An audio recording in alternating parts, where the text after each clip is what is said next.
Добро утро. Јас сум Славе Младеновски. Ново издание на утрински печат на Слободна ТВ. Започнуваме со настаните од светот и во студиото е колегата Дејан Андоновиќ. Добро утро, колега Андоновиќ. Добро утро. За почеток на гледачите на Утринска ТВ, освен што ќе им препорачаме да го прочитаат Слободен печат, што може да слушнат денеска од настаните во светот? Па, пошто ме најави дека се вестите од свет, да ги збориме за вестите од светот. И подоцна имаш некои други соговорници. Најблиско ни е соседството, избори во Косово. Во секој случај, изминативе 24 часа или изминативе 2-3 дена, фокусот на вниманието на, би рекол, светската јавност, но ајде, регионалната е секако она што се случува на Косово. А на Косово вчера се случија локални избори во 4 општини каде што живее мнозинско српско население. Тоа е Северна Косовска Митровица, Лепосавиќ, Зубин Поток и тие 4, сега, да не ги набројам толку многу, но што е важно? Важно е дека србите вчера по повик на Белград ги бойкотираат тие избори и практично дојде у ситуација излезноста да биде одвај 3%, да победи во српските општини самоопределување на Албин Курти и да со излезност со 3% се добие новата локална власт. Се разбира, од 45.000 жители во овие 4 општини излегува само 1450 граѓани, тоа се претежно, тоа се албанските граѓани и само тројца срби, што укажува, ќе видиме што ќе биде и како ќе биде формално правно победа прогласи самоопределување и ќе има своја локална власт, но ќе видиме како тоа ќе функционира ако се земе во предвид дека само одвај 3% излезност, дали е тоа доволно да се управува со општините. На ова му претходеше повикот на Белград, кој поради одбивањето на власта на владата во Приштина на Албин Курти да ја формира заедницата на српски општини. Тензиите кои изминатиот период се случува пред се околу Великден, кај што беше застрелан еден косовски србин, како и немањето спроведување на договореното од пред месец дена кога во Охрид двете страни се договорија на еден компромис, а тоа е Белград да направи компромис да не ги попречува косовските аспирации за членство во меѓународните организации, наспроти да се формираат заедница на српските општини до локалните избори. Курти и неговата влада тоа го избегна. Во меѓувреме Белград дали попушти или не знаеме, но имаме тргање на, односно визна либерализација за косовските граѓани од 1 јануари таа стапува следната година, каде што 90 дена ќе може да престојуваат во земјите од Европската унија и она што е денеска е Советот на Европа да расправа за членство на Косово во оваа меѓународна организација. Така да ќе видиме председателот Александар Вучич, српскиот председател Александар Вучич, за денеска во 1 час од најави обраќање до јавноста, каде што ќе ги видиме деталите што понатаму. Едно прашање поврзано со изборите во Косово. Која е политичката порака што ќе разберат сега жителите, населението од Косово и Србија по организирањето вакви избори? Дали всушност Косово и Белград влегуваат, односно Србија и Косово влегуваат во нов конфликт или латентен судир? Не, тие се цело време во конфликт. Добро, конфликтот е политички за среќа, не е воен, за среќа исто така и покрај тоа што владата на Курти распореди косовски специјалци изминативе денови. Или обратно да речеме, тешко да преговорите. Владата на Курти распореди косовски специјалци што ги иритира тамошните Србија. Од друга страна видовме завчера една порака од Србија каде што нели воената вежба границе покажа воената моќ на српската држава, односно српската армија. Се тоа некакви пораки ми се чини, но едно е сигурно, се стравува или ја лично мислам дека Косово оди повторно кон замрзнување на конфликтот. Зошто? Бидејќи тоа им одговара на двете елити. Доаѓаат избори и на Косово и во Србија, каде што доколку, тоа е моје лично мислење, доколку дојдат овие компромиси ќе им влијае на нивниот рейтинг внатре во... Да, решението нема да биде поволно ни за едната ни за другата страна. Од друга страна, ако влезат повторно некој замрзнат конфликт, не му одговара на НАТО, на Западот, а и одговара на Русија, бидејќи автоматски ќе има уште жаришта, а не само Украина, каде што ќе може да се фокусира. Ќе видиме во 1 часот што ќе каже Вучич и ќе видиме на 2 мај, каде што е закажана нова средна средба, значи на 2 мај, каде што треба двете страни повторно да седнат и да видат што е исполнето од договореното во Охрид. За жал, ништо не е исполнето. Може ли денеска средбата во Страсбур за визната либерализација да биде ставена Не во визна либерализација, членство во членство Советна во Европа. Советна Европа. Тие добија визната да, либерализација. да биде ставена во контекст на изборите што вчера се одржа? Јас мислам дека ова членство кое Косово треба да добие во Советна Европа е одамна испланирано и веројатно ќе го добие, бидејќи тие подолго време имаат најави дека треба да станат членки. Србија некако успеваше да ги блокира.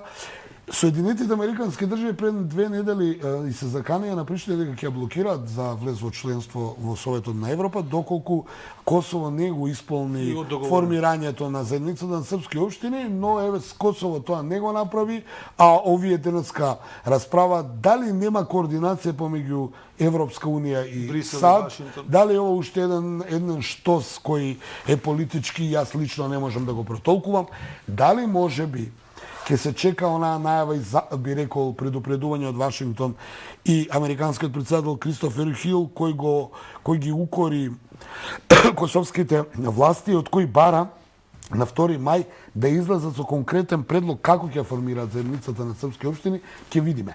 Вчера председателот на Србија Александар Вучич беше песимист и рече не знам зашто ме викаат на 2 мај да одам во Брисел, кога се знае дека ништо таму нема да биде. Јас само ќе го слушам, ќе ги ислушам што ќе ми кажат, но знам каков ќе биде епилогот на оваа средба. Така да има еден песимизам, повторно ќе кажам, ми се чини дека Косово повторно влегува во еден замрзнат конфликт, каде што двете страни малку им одговара, но и малку не им одговара цела оваа работа. Ќе видиме прво, многу сум заинтересиран како со 3% излезност ќе се владее со овие општини и како српското мнозинско население ќе дозволи, ќе прифати нивниот градоначалник или нивниот одборник таму да биде од партија за која не гласале. Значи 45.000 граѓани, а само 1340 излезани, што нема цензус веројатно, не постои таква клаузула, но многу тешко ќе се владе. Дали тие избори ќе се повторат, дали притисок ќе доживее Белград да мора да се вратат србите во косовските институции. Ќе потсетам, тие пред некој месец излегоа и од косовската полиција, излегоа и од институциите, поради што и дојде до овие избори. Сега ќе видиме што понатаму. Јас не верувам дека Приштина ќе има капацитети да држи на овие 4 општини под оружје толку луѓе за да ги држи работите под контрола, а ако па нема таква полиција, нема да има контрола. Така да ќе видиме, многу е важна пораката во 1 часот, во 13 часот денеска на Вучич, што се плановите, бидејќи се покажа дека косовските срби се лојални на политиката која спроведува Белград за Косово. Излезноста на изборите, значи бројот на граѓани што излегуваат на изборите, всушност легитимитетот што го добиваат победниците или власта.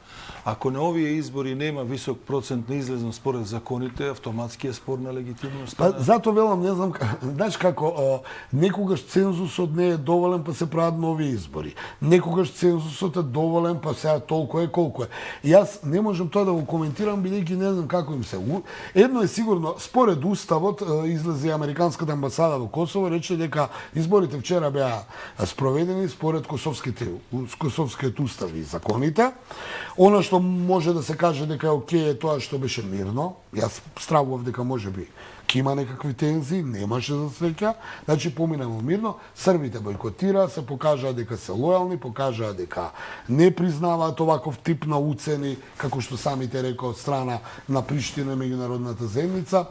Од друга страна, повторно ќе кажам, со ова се повторно се оди кон замрзнување на косовскиот проблем, косовскиот конфликт, а тоа никако не ја одговара на Запад, на НАТО, на Брисел, на Вашингтон, бидејќи покрај Украина Косово не им треба, бидејќи се случува и Судан, а богами можеби наскоро и Тајван, така да ми се чини дека ќе биде само расширување на конфликтните подрачја, а да не спомнам дека има конфликти во помеѓу Ерменија и Азербејџан, полека почнува да има многу жешки точки да се возобновуваат, а јас никогаш у меѓународната политика не сум верувал во случајности. Оцената дека косовскиот проблем е замрзнат, со други зборови значи дека проблемот не се решава и е отворен, а се купува време. Да преминеме на темата Судан, која ја спомнавте. Дали ова ново жариште каде што големите сили, Соединените американски држави и Русија ќе ги испробува своите нерви и оружјето? Па тие подолго време таму ги спроведуваат своите нерви и оружјето, само што ова добива сега малце поголем публицитет, бидејќи двајцата генерали кои го рушеа режимот на Омар во 2018 година, сега меѓу себе се завадија, наводно, јас повторно велам она што можем да го прочитаме, дека едниот генерал председател ја држи регуларната војска, другиот генерал паравоените сили, кој наводно е поврзан со Вагнер групацијата, и целта е првин да кажеме дека таму има договори со Москва од минатото за експлоатација на рудниците на злато, па со промената на власт Москва стравува дека ќе ги изгуби тие договори, па оттаму овој другиот генерал треба да ги задржи тие интереси на Москва. Втора работа која е можеби поважна според геостратегијата е тамошното пристаниште кај Судан, каде што главниот град на Судан, каде што русите наводно веќе добиле гаранции во минатото дека ќе може да направат своја поморска база. Тоа е многу важно за една Русија која, да подсетам, е затворена со морињата, па мора да прави сега во Сирија ги прави дополнителните поморски бази, а ја прави сега, сака да ја има и во Судан, во Африка. Јас ќе подсетам и у четвртокот го зборува за тоа. Африка се чини дека малку ја заборавивме, но Африка се шири овој конфликт помеѓу истокот и западот. Ние бевме фокусирани на Југоисточна Азија. Меѓутоа, ајде ќе повторам, борбата во Украина е за Европа. Мороавата доктрина на САД Америка на американците се држи под контрола, каде што според доктрината на Монро, американскиот континент треба е двор на Соединетите американски држави, тие таму се уште се обидуваат да држат контрола. Југоисточна Азија, Кина, Тајван, тука е тој конфликтен на точка, пред се кинеските острови и Тајван ќе повторам, но Африка ја заборавивме, но Африка, Кина подолго време има таму свој мек пристап на градење железници, кинески кредити, возобновување на инфраструктура на кинески начин. Кинезите не одат по воен план, туку одат економски, каде што полека прават доминација. Американците направи африканска команда, тие во својот манир поинаку ги решаваат работите. И сега Русија како трета, ми се чини дека Африка во иднина ќе биде можеби не најжешка, но една од најжешките точки на борбата на трите геостратегии. Можеби живееме во време кога ја гледаме новата геополитика во светот, особено ако се вратиме 30 години во времето на постојањето на Варшавскиот пакт и НАТО пактот, кога светот беше биполарен и се знаеше каде се интересните сфери на двете големи држави. Кина тогаш беше се уште во подем. Сега геополитиката е сосема поинаку сватена. Кина е голем играч на меѓународната политичка сцена, Соединените американски држави и Русија. Дали во наредната декада, наредните 10 години, всушност си присуствуваме на нови распоредувања на силите во светот? Па еве ги гледаме новите распоредувања и покрај тоа што многу ми навела дека русите запнаа во Украина, ми се чини русите запнаа во Украина, но и НАТО запна во Украина, сите запнаа во Украина, многу луѓе, многу жртви, многу голема материјална штета, веќе се изгуби смислата на тоа да зборуваме за детали што се случува таму. Таму трае војна, имаме нова војна во Судан, имаме најава подолго време дека ќе има војна околу Тајван и околу тие јужно-кинески острови, каде што има експлоатација на газ и нафта. За жал, проблемите само се расширија. Ми се чини, јас морам повторно да кажам, од мирни нема во светот, не го гледам генералниот секретар на Обединените нации нешто направи, не го гледам папата да оди да направи. Јас ќе се те подсетам во минатото, новинари сме подолго време, се појавува разноразни филантропи кои одеа да го лобираат за запирање на војната. Кога ги фати оние тројца американски војници кои упадна од македонска територија на српска територија за време на бомбардирањето на поранешна СРЈ, беше пратен еден познат хуманист да лобира да ги пуштат луѓето, да да дојдат да бидат на слобода, некако да се седне на преговарачка маса. Премногу далеко е отидена целата приказна. Јас ке подсетам, влегуваме во изборен период на сите можни избори, од САД, каде што ќе има избори, до Русија, каде што ќе има избори, 24 во во Турција Европа. сега ќе има избори, во Европска унија ќе има избори. Гледаме избори, веројатно ниеден од овие политички елити не ќе да преземе ништо, бидејќи стравува дека ќе изгуби рейтинг на домашен терен, тоа го зборувавме преска и за Косово и за Србија, и ми се чини дека ќе се оди до крај, а каде е крајот, тоа ќе видиме. Уште една изјава да ја прокоментираме, изјавата на Столтенберг, челникот на НАТО, дека Украина мора да биде Која е уште дополнително ставање сол на таа рана, контекст на бидејќи и да е така, не се кажува сега. Што сака да каже? Вие не смеете да... Мене таа порака на Столтенберг ми делува како да ја упати порака на Москва, и вие не смеете да ја загубите војнава, зашто ако ја загубите до Москва ќе ви стигнеме. Што е само едно брцање на прст во око на ионака разгневената Русија, која колку сега сите и да ја зборуваме и можеме да зборуваме за нападот и смртта и убиства и се, дополнително нема дипломатија. Ми се чини дека Русија е агресивна, но и НАТО станува агресивен со вакви изјави, според мене непримерни, неумерени, бидејќи ќе ги оправда стравувањата и причината зашто Путин ја нападна Украина, за да не се шири НАТО. А тие беа договорени да не се шири НАТО. Значи мораме да ги гледаме работите реално, а не пристрасно. За војна се потребни двајца. Колега Андоновиќ, ви благодарам за овие исцрпни анализи и коментари по повод денешните настани во светот. Секако присуствуваме на голема партија шах во светот, на голема геополитика. Веројатно во интерес на гледачите ќе ги информираме колку знаеме и умееме. Ќе видиме дали е партија шах или партија покер, бидејќи мене се некако поише коцка ми изгледа одошто се коцкаме со мирот и безбедноста. Умот дека царува. Така е. Почитувани колеги, беше ова колегата Дејан Андоновиќ во утрински печат на Слободна ТВ за настаните од светот. Продолжуваме со рекламен блок.